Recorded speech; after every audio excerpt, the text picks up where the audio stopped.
บินค่าไฟอยู่เฮือนทุกคนเป็นคือกันบอทั้งที่ใส่ไฟเท่าเก่าค่าไฟพุ่งขึ้น3 ล้านกีบภายในเดือนเดียวแหนมมึงเงินในกระเป๋าก็หมดเงินในบัญชีก็เหลือแต่500,000ยากเนาะสำหรับเฮาค่อยก็เข้าไปเพจนึงเนาะเพิ่นบอกว่า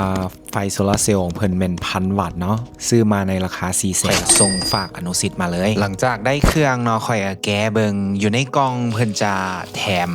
ไม่